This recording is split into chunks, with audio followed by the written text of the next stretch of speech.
25 movies, one ranking. Let's dive into 2012.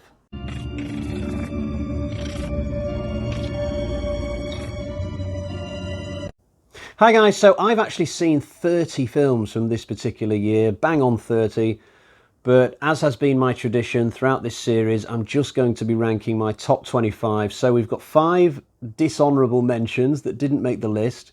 I'll quickly read those out in no particular order. I've got them written down here in my little pad. Resident Evil Retribution. This is shocking, really, given the fact that Resident Evil Afterlife won its ranking. There's a huge drop-off from Afterlife to Retribution in that series, as far as I'm concerned. Silent Hill Revelation, sort of a similar deal, because the original Silent Hill won my 2006 ranking. Fast forward to the sequel, and it doesn't even make the top 25 for 2012. Wreck-It Ralph, not a bad film, just not my thing at all. Jack Reacher, the first of the Tom Cruise movies. I love the novels. I've read a lot of the Jack Reacher novels. This movie version didn't quite do it for me. It's all right. It's just nothing special. The Amazon series that's just come out, the TV show version, a lot better. Check that out if you get the time. Finally, Dracula 3D, the Argento version of Dracula. Not one of the best Dracula films I've ever seen, I've got to say. So those are the 5 films which were not good enough to make it into the main list of 25. Before we dive into the proper ranking though, a quick reminder that the top 2 films today will go through to the eventual grand final of 100 films, where I will be declaring once and for all what the greatest film of all time is. But for now, let's concentrate on this year, 2012, and we'll start with the film that I consider to be my number 25. So first up, we've got Piranha 3DD. This is the second in the Piranha reboot series. The first one was called Piranha 3D. This one, Piranha 3DD. The title and the cover that you see there are both very indicative as to the tone of movie we've got here. The first Piranha film, for the most part, a serious horror film with splashes of silliness and humour throughout, but this second one really doubles down on the silliness aspect. It starts out quite serious, but around about the halfway point, which is around about when David Hasselhoff comes into play, the movie just becomes a full-blown farce. It just feels like every other line of dialogue is a reference to Baywatch. There's all sorts of silly, stupid things happening. It almost becomes like Airplane or Caddyshack or something like that. It's a shame because this film takes place in a water park, and I would have loved to have seen a really serious Piranha film in a water park, because I think that could have been a fantastic location for this series. But if you want to watch a proper water park horror film, then I would much rather recommend a film called Aquaslash, which I saw quite recently. No piranhas, but it's still a really good horror film in a water park. This is mostly too comedic to be taken seriously as a horror film. I can still enjoy it. There is a reason why I've kept the movie and not given it away. It's got a great cast. I mean, there's 5 or 6 really famous names in this who all come in and do their own little bit. And then in the middle of it, you've got Danielle Panabaker trying to take it seriously, and it's just not quite working. She's pretty much the straight man to the rest of this movie, if you can forgive my use of the word man. It's not one of the best Piranha films, I've got to say, but it has just about sneaked into this list today. I've still got this film on DVD, but I can't see myself ever watching it again because pretty much all the Marvel films now are available on Disney, and they show them in a really great high-definition Blu-ray standard. So yeah, can't see myself getting the DVDs off the shelf again. This first Avengers film has got a reputation as being one of the most important and notable superhero films of all time. It was that film that brought together all these superheroes who had already done their own solo movie, brought them together for one big bonanza of a collective adventure. But I don't think it's anywhere near being the best of the Avengers films. In fact, I might even call it the worst. I just think they went on to do much, much better after this one. I've got 2 problems with this film. Firstly, they use Loki as a villain, and I just think he's a little bit overrated personally. I thought he was great in the first Thor film, but I didn't necessarily agree with bringing him back again and again and again. Even by this film, by the time they got to this one, I was kind of like, Loki again? Really? Could we not do something else? He was in Thor. And my other problem with this film, the finale in New York, it's very long and it just feels very disjointed. It feels like one big long collection of trailer shots. It doesn't feel like a fluid adventure that these characters are going on. It's literally like, oh, here we are on this side of New York watching Black Widow do something cool, and now we're going to go over to that part of New York and watch Hulk do something really cool, and it's like that over and over again. We just keep bouncing from one hero to the next, and it's like, yeah, at some point this was actually a story. No, it's just trailer shot after trailer shot. Some people might say, well, that's the whole point of it, to get to see these heroes do all these cool things, and yes, but let's at least have some semblance of adventure amongst it all, you know, keep moving from A to B. I just don't get that from the finale of this film, and the shame of it is I do really enjoy it up to that point, you know. But once we get to Age of Ultron, that feels like a proper film to me, a proper story, and I just enjoy it a lot more. I'm not thinking about words like trailer and shot when I'm watching Age of Ultron necessarily, but I am when I'm watching the first Avengers film. I've got a lot of complaints about this film, but I still kind of like it. I just think it's way overrated. Like, for me, it's not just my least favourite Avengers film, it's probably one of my least favourite Marvel films, period. It's if I'm doing a run through these, then the first Avengers is one that I'm just trying to like get through as fast as possible so I can get to the next one. Animated films don't normally do well in my rankings, but I just about liked this one enough to ensure that it got a spot on the list. I saw this at the cinema with my wife. It was a date night, actually, so we got a babysitter over to look after the kids. We went out. It was my wife's turn to pick the film. I know that for certain because I wouldn't have picked this. To my surprise, though, I enjoyed it from the minute that it started. It's a really funny movie. At no point during this was I sat there pondering the question of why I bothered to get married in the first place. So this is about a young Scottish redhead girl. She's the member of a very high-born family. They live in a castle. But this girl, she's a little bit of a tomboy. She's always out hunting, using bows and arrows and things. Her parents have got a very different idea as to what her future should be to what she herself thinks. You know, they want her to go and marry some highborn and pop out a few kids. But this girl, she just wants to be out hunting and having a good time. So there's a conflict there. It's an age-old tale, you know. You would have seen it in other stories, but it's funny, this film. It's got quite a lot of humorous moments that we were laughing at. Billy Connolly, I think, plays the girl's dad, and the fact that his voice is in this film, it adds a lot. I enjoyed it. It's pretty decent. I've not watched it since that original time, but certainly if you've got kids of your own, then by all means put this on. You might enjoy it too. There's a similarity here between this franchise and one we were just talking about a few minutes ago, Piranha. So the first Expendables film is a mostly serious action film with a few bits of humour thrown in here and there. Second film is much lighter. It goes much more down the comedy rabbit hole, I think, from memory anyway. Chuck Norris is in this one. Arnie has a fuller part this time around, I think.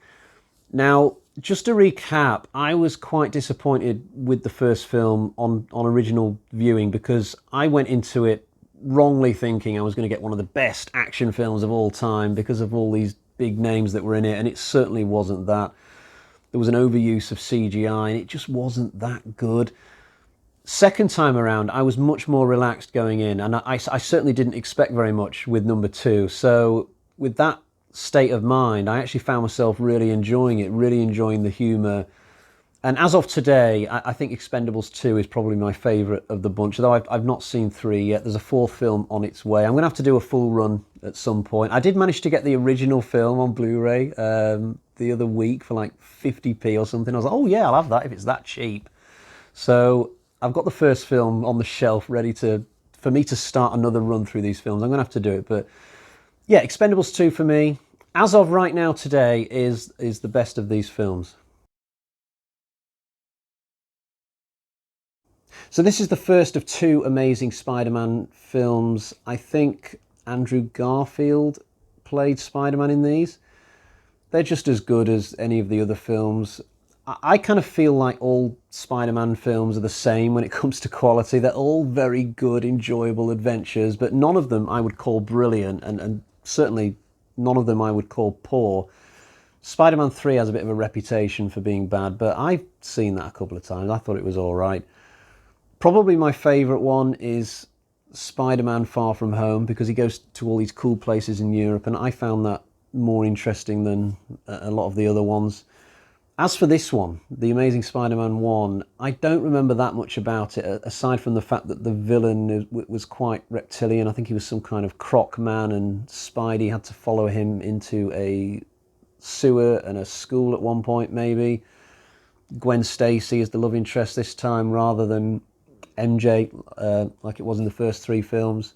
Yeah, I'm not the massive Spider-Man fan that obviously some people will be, but I've pretty much seen most of them, and whenever I do watch one, I always enjoy it, but I always struggle to watch these back to back. You know, once I've watched a Spider-Man film, and I do now and again, that's usually it then for another year, until I then feel like watching another one. This is a sequel to The Collector. If you don't know what this is, it's a small franchise of 2 films about a guy who kills people by setting traps, basically. So he's like Jigsaw from Saw, and yet different.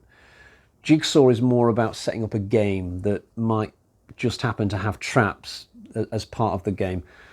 The Collector is just setting traps, that's it. And you might not even have any chance of avoiding death in his traps, whereas Jigsaw usually gives you a chance to live, albeit you might have permanent injuries. The first 15 minutes of this sequel are absolutely insane. We start off in a nightclub, and all these nightclub revelers just get killed in the most brutal, gory ways you can imagine. I absolutely love it. The film after that is still good. There are 1 or 2 moments in this where I did question the logic of certain things. I can't even remember what those things are now because it's been a while, but I did review this film at some point. I think I gave it a pretty good score, albeit I had 1 or 2 reservations. I do think, though, it is slightly better than the first film, but not by much. Both films are really good. I'm sad that this this series, I should say, died off, because they're just good films, and they were starting to do a 3rd one at one point, and it got scrapped. I think COVID got in the way, and the backers of it pulled out of it, I think. I hope that changes at some point and we do get another Collector film. People bang on about Terrifier being the next horror icon, but the Collector should have become a horror icon. He should have really had a lot of films. If you've not seen these and you like horror, honestly, check them out. They're a really good time. The Bourne film without Bourne in it, but it does have Jeremy Renner. It still feels like a Bourne film in its essence, the tone of it and the style of action sequences. I did a Bourne ranking about a year ago, and I put this one 3rd out of 5. So in my opinion, it is better than some of the Matt Damon ones, but once this film had finished its run at the cinema, the studio was like, oh, never doing that again. No more non-Matt Damon films. From now on, it's either Matt Damon or nothing, which is a shame because this is a good movie. I would have liked to have seen Renner take his character forwards into more stories. Rachel Weisz is in this as well. She's good. The only negative on it for me is the fact that Edward Norton is in it, playing this really annoying character. He's a good actor, that guy, but sometimes he plays characters who just absolutely bug the hell out of me, and this is one of those occasions. Red Dragon was another one. Fair warning, if you ever think about getting the novel for the Bourne Legacy, it's completely different from this. Jason Bourne is the main character in the Bourne Legacy, and it's a completely different story, different characters, completely all across the board. So here we have Taken 2. This time Brian has to save his family from a bunch of Albanians who track him down in Turkey. Pretty decent action film. I saw it at the cinema with my wife. As you'll be able to imagine, it was my turn to pick on this occasion, and I enjoyed it. It's not as good as the first one. The first one is like one of my favourite action films ever. It was the winner of my 2008 rankings, I think. Some people think that this second film is a real drop off the cliff in terms of quality. I wouldn't go that far. You know, I would definitely draw a distinction between Taken 2 and Taken 3. The third one feels very flat and uninspired. The second one is still a pretty decent film on the whole.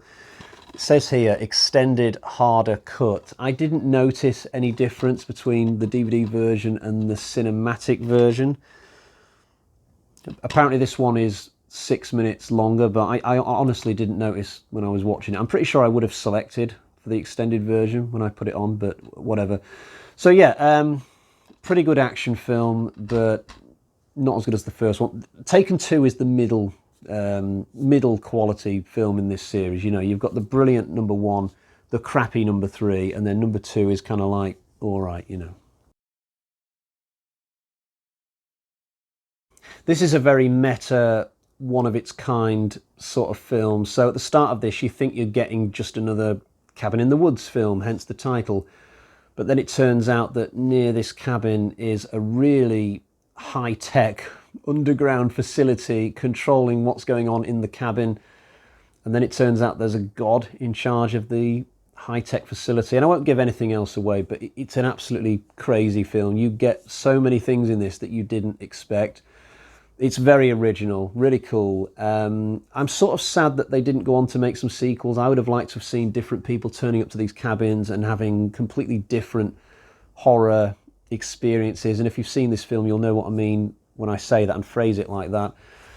Yeah, it's really cool. I've never gone out and bought this one. In fact, I might have only seen it once, sort of not long after it came out, but definitely one that you've got to watch, because certainly if you've seen a lot of horror films, then I think you'll get a lot out of this. So if you don't know, Underworld Awakening is the 4th of 5 Underworld films. You know what though, even though I own it, I don't actually remember it that well. I've only seen it the one time, and it was a while ago now. All I do remember is that I had a really good time with it, and I thought to myself when it was over, yeah, that is exactly what I want from an Underworld film. Sometimes when I rank films in this series, they are not very fresh in my mind, and films can lose a few spots in the list than they otherwise would when that's the case. And I think that's what's happened here a little bit. I suspect that if I'd have watched Underworld Awakening recently, it might have made the top 10 today. But yeah, it's probably been a bit too long for me with this one. I would like to do an Underworld review series soon. I think I've said this before in some of my past rankings videos. After I'm done with my rec and quarantine reviews, I think it's either going to be Underworld or Paranormal Activity. And when it comes to Paranormal Activity, I'm kind of tempted to hold off another year because there's an 8th film coming out late 2023, so I might just wait a bit with that franchise and try and sync my reviews up more with the 8th film that's coming. But Underworld is a finished thing. It's done, you know. I don't think there's ever going to be any more Kate Beckinsale. There's not going to be any more Kate Beckinsale movies for this series. There definitely won't be any more Kevin Beckinsale movies. I don't know what they would look like. I've heard whispers of a TV show for this, but nothing has materialised. But yeah, it is a really cool series, and yeah, I'm really looking forward to giving these films another watch, actually, because it's been a while. I've seen the first one quite a few times, I think, but all the sequels, 3 and 4 and 5 especially, I've only seen once. I'm looking forward to getting back into them. I'm not going to dwell on this one because I've just got done with a Rec 3 Genesis review video, which I put out about a week ago. So if you want to hear me speak about this film in depth, then go and check that review out. This is a good film though. And just to whet your appetite a little bit, I'll show you the front cover of the DVD, Bloody Bride with a chainsaw. If that doesn't make you want to go out and watch it, I don't know what will. So disaster just happened. I took a little break from filming for a few minutes, and when I was supping my coffee, I was giving my cat a little bit of a hug and a stroke, and the cat jumped off me and I spilt my coffee. I don't know if you can make it out. I've got a horrible little wet patch of coffee now. They say that things go wrong often in live TV. Things go wrong for me even when I'm doing pre-recorded TV, and I can just redo clips if I want to. Anyway, The Hunger Games. Here is my DVD copy of it. It's sort of like Battle Royale, if you've ever seen that. You know, a group of people flung together, last one standing will survive, and that's it. There's a lot more to this film, though, than Battle Royale. Battle Royale is basically just the battle for the most part. This has got a lot more going on in terms of characterization and story and world building. I still prefer Battle Royale, but I think The Hunger Games has got a lot of merit to it. It is the first of a long-running franchise. There's 4 films in total with this. Jennifer Lawrence is not an actress that I'm massively big on. She's all right, but not much more than that. Her character spends a lot of this series being pissed off about various things. I think she's a teenager, or certainly someone in her late teens. She generally has 2 things that she's pissed off at. Firstly, this evil organisation run by Donald Sutherland who starves like half the population. And that's fine, you can be pissed off at that. I'd be pissed off at it too. The other thing that Katniss is pissed off about, though, doesn't really make as much sense to me. So there are 2 young guys who I guess are really hot, and they both fancy Katniss, and she's really antsy about that. She's unsure about which one she wants to go with constantly throughout this series, and for her it's like some massive annoying problem. I don't get that problem as much. You know, if I put myself in her position, you know, if I was 18, 19 again, and 2 absolutely gorgeous women both wanted me at the same time, and I had to choose which one, I think that would be a nice problem. I don't think I would have sleepless nights about that. So not really on the same page with Katniss about that. Sometimes she's a good character, sometimes she's a little bit annoying. I guess that's what I'm saying. But in general, The Hunger Games is a pretty good series. I've read the books as well. A colleague lent me them a while back. So yeah, by all means, give them a shot.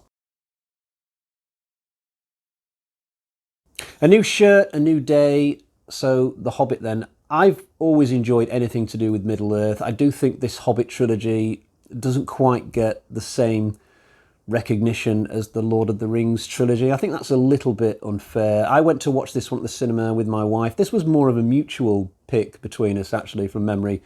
And we had a good time, and I've since bought all of these films from this trilogy on DVD. But that actually came back to bite me the other night, because I actually watched this a week ago with my son. I was introducing it to him for the first time. So I got my old DVD out, but it's a little bit dated now, the DVD version. I was watching it and thinking to myself, oh wow, this could do with a Blu-ray 4K clean-up, definitely. So possibly that has slightly influenced my decision today to only put this at this spot in the list, maybe. So yeah, I definitely need to upgrade my copy of the film. Another problem I've got with this, and I'm talking about the actual movie itself this time. So you've got these 13 dwarves in this story, and Bilbo going on this wild adventure to try and get to the Misty Mountains or whatever. None of the dwarves die throughout the film, and I just find it really unrealistic. Like, they get into all these dangerous scrapes, and yet they seem to just be invincible.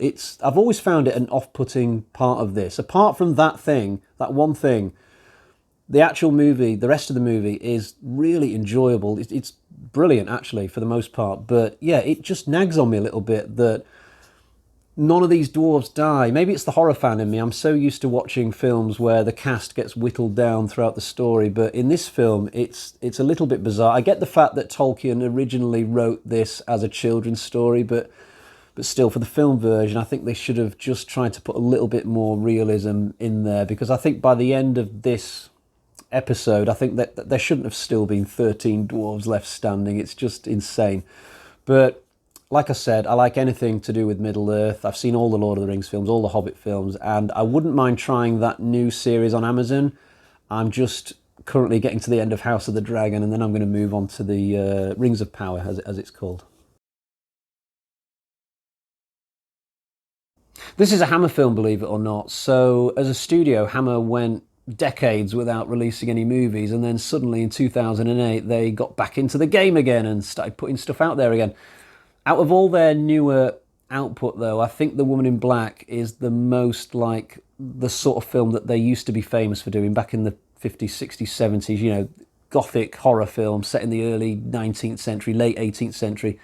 So in this one, Daniel Radcliffe plays this guy who travels to a town by the sea. It's more like a village, actually, and he goes to this old abandoned house, and it's full of cobwebs, and it's haunted, and you've got this mysterious, creepy, ghostly mystery that he's going to get to the bottom of, hopefully. And it's just a film that's got a really great vibe to it. I really enjoyed it. I watched it in the middle of an afternoon, I think, but from memory, it was pissing it down outside, and it was. If you're going to watch a horror film in the afternoon, this was the perfect weather for it. You should only ever watch horror films when it's nighttime or it's the afternoon, but it's really bad weather outside. And this was one of those occasions, one of the occasions of the latter, shall we say? So, yeah, The Woman in Black is a top class horror film.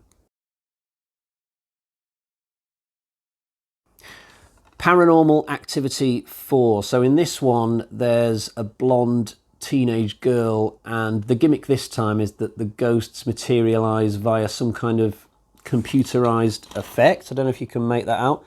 I can't remember how it's done in the movie, but it's pretty creepy. I kind of like it. And across the street from the teenage girl's house, somebody new has moved in, and it turns out to be Katie. So there is a link to the first 3 Paranormal Activities. You don't get all the answers in this, but you don't get all the answers in any of these films. It's all kept an arm's length away from you. It's vague at times, but I like the movie. I think it's a good one. This girl who's in this, I don't know her name. I'm pretty sure that she went on to do bigger and better things than Paranormal Activity. I just can't think what off the top of my head. I just think she's a renowned actress now. Not one of those girls who just did a random horror film and then disappeared. I should look up this stuff before I turn the camera on, shouldn't we? I think this is roughly where I put Skyfall in my actual James Bond rankings, i.e. just past the halfway point.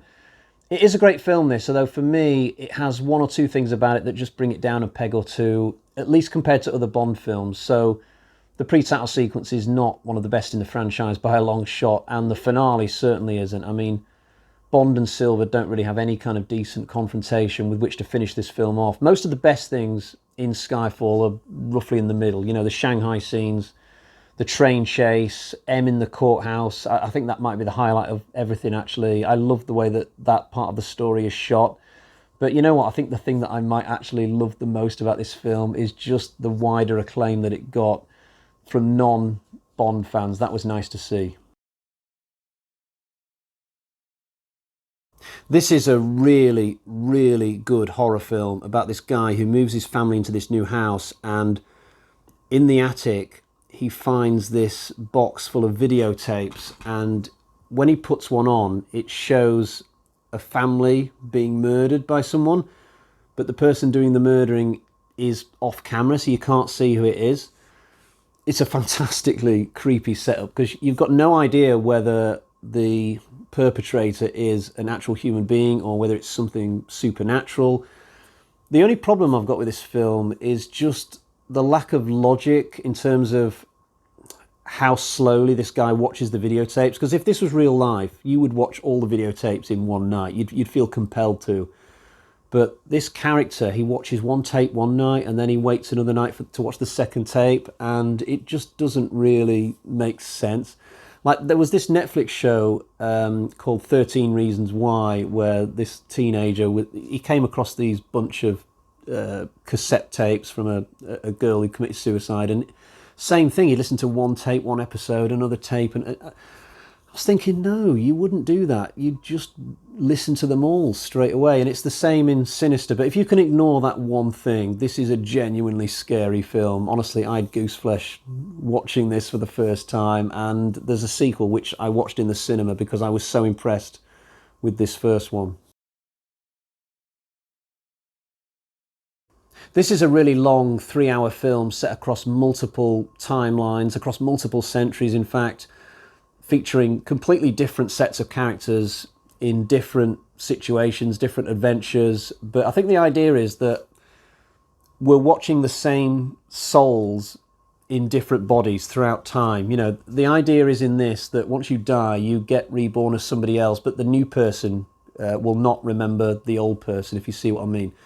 But throughout these different situations, we kind of see certain characters display similarities to people they may have been born from, if you see what I mean. I'm not explaining it very well, but it's been a long time since I saw it. I do remember it being a very, very enjoyable film. It does feel very epic. I was absolutely exhausted when I got to the end of it. It's very emotional. Tom Hanks is in it, I believe, and probably a few other recognisable people. It's really, really good. I've just never felt the need to go back to it or buy it.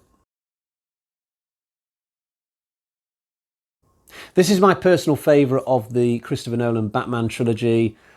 That's not a popular opinion. I think most people would say that The Dark Knight is the best. I've even heard more people say that Batman Begins is the best than The Dark Knight Rises. But for me, this is absolutely the standout film. There are a few reasons for that. I think it's got the best villain. Bane is absolutely amazing. Not only has he got a really cool personality, just like the Joker from the previous film, but he's actually a really physically imposing guy in this. He's absolutely incredible, brilliantly played by Tom Hardy. I think the Catwoman that you get in this, I can't remember the actress who plays her, but best Catwoman of all time for me. And I like the fact that this finishes the story. You know, at the end of Batman Begins and The Dark Knight, you're being teased as to the next film, whereas in this one we get an actual proper ending, and there's a really great rhythm to the story in this once you get into the last 35, 40 minutes, once you're hurtling towards the end of it. I think it's absolutely fab. So yeah, for me, it is probably one of the best Batman films of all time, and one of the best superhero films of all time too, for me. It is one of the biggest tragedies of cinema that Carl Urban's Dredd did not get more than one movie. Now, I will admit that I am part of the problem. I will hold my hands up and admit that I did not buy a cinema ticket for this film. It just never really occurred to me at the time. But I discovered this film when it came on Sky, and I just thought it was absolutely awesome. So in this film, Judge Dredd is sent to this tower block to take down this really sadistic female drug lord. She's absolutely horrible, this woman. Dredd takes on this rookie cop, this young blonde woman, and the two of them have to sort of fight their way up to the top of this tower block. And it's just great fun. It's really violent. It's just absolutely awesome. And I say this as somebody who actually enjoyed the much milder Sylvester Stallone film from the 90s. If they'd have done a second film, they could have expanded it outwards and shown you more of the city. It's an absolutely fascinating city that exists within this world. I wouldn't mind checking out the comics for Judge Dredd, actually. I've just never gotten around to it. I've just got too many hobbies, ultimately. But if you've never seen Dredd, just get on it. It is a cracking one-shot movie. This is a film I reviewed very early on the channel. It's about this small town near the sea.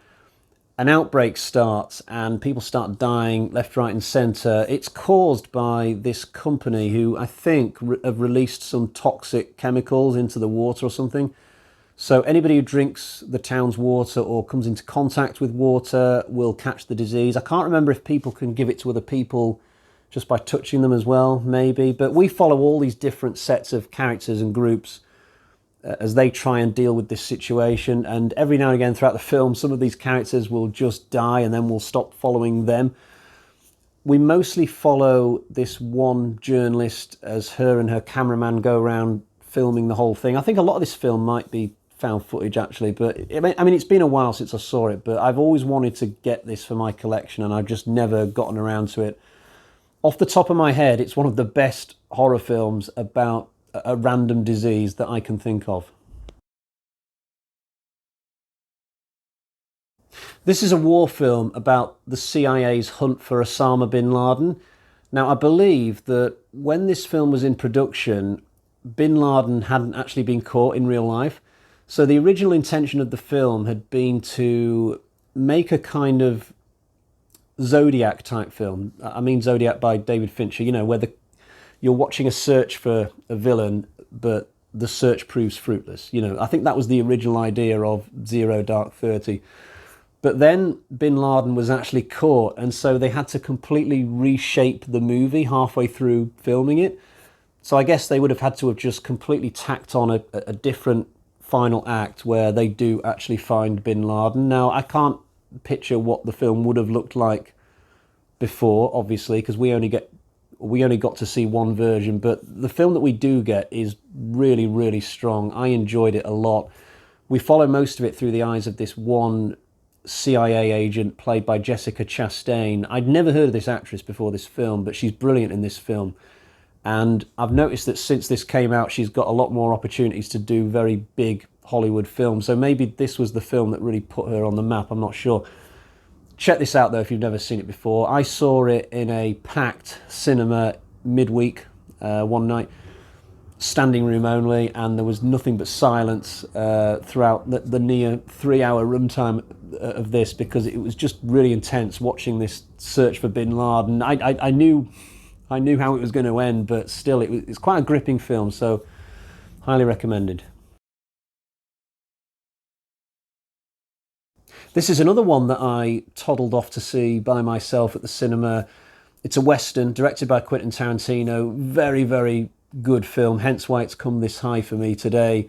So we follow this slave, I guess, as he rises up and takes on this plantation owner played by Leonardo DiCaprio. This film is set in the American Deep South at the time when slaves were very, very prominent in society. Christoph Waltz plays a brilliant part in this film as well. There's lots of great gunslinging action, especially towards the end.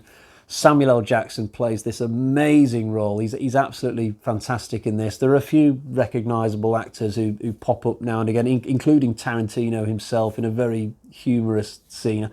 I think he's playing an Australian character for the brief 2 minutes that he's in this, but it's a superb film, just a fantastic Western, and it only just misses out on the grand final today. But it is now time to find out which two films will be going through to the grand final, so let's find out which film is at number 2. This will probably be in nobody else's top 2 apart from mine, but this is an individual ranking. I am primarily a horror guy, so things like this can happen in videos like this. I've always liked the Chernobyl Diaries, though, ever since it came out, and I've probably seen it like 4 times now. I finally got around to getting the Blu-ray about a year ago. I actually reviewed this on the channel a little while back. I can't remember what episode it was in my horror review series. I want to say roughly 210, but I could be completely wrong about that. The story involves a group of American tourists who want to get into Chernobyl to have a look around, take some pictures, but once they're in there, they get stuck, and there are Russian soldiers in the area and a strange bunch of people who are bold.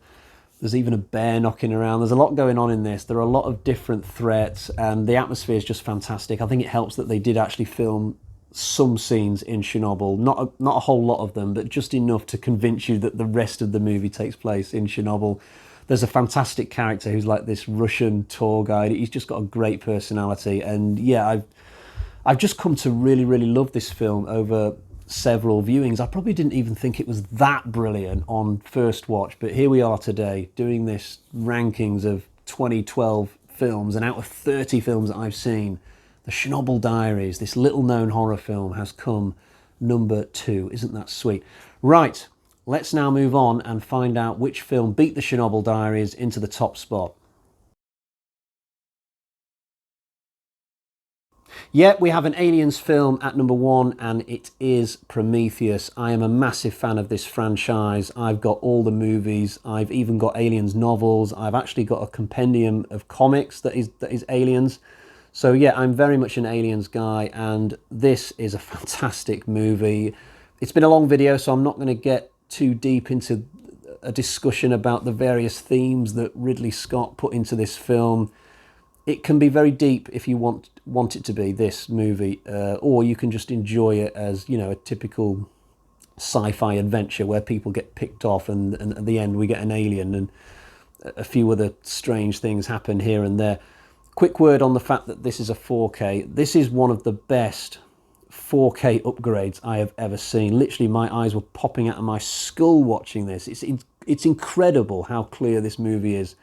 I've bought maybe 20 4Ks, I'd say, since that became a thing, and this is possibly the best out of all of them in terms of how much it improves on previous versions of the film. It's just silky smooth. It's unbelievably good. Right, before I love you and leave you today, I'm going to quickly read out the names of 4 films that came out in 2012 but I've not seen, but I would maybe like to in the future. So they are the Total Recall remake. I never previously had any interest in seeing that, even though I love the original film. But recently I heard someone on YouTube say that it's actually a pretty decent watch, so I'm really thinking of checking that out soon. Argo, I think my dad was trying to persuade me to watch this back in the day and I never got around to it. Lincoln, and Lords of Salem, one of the very, very few Rob Zombie films that I've never seen. Right, I'll leave it there for today. This was my 2012 rankings. We have the Chernobyl Diaries and Prometheus going through to the grand final. I'll be back soon to do 2013. Until next time, cheerio, bye-bye.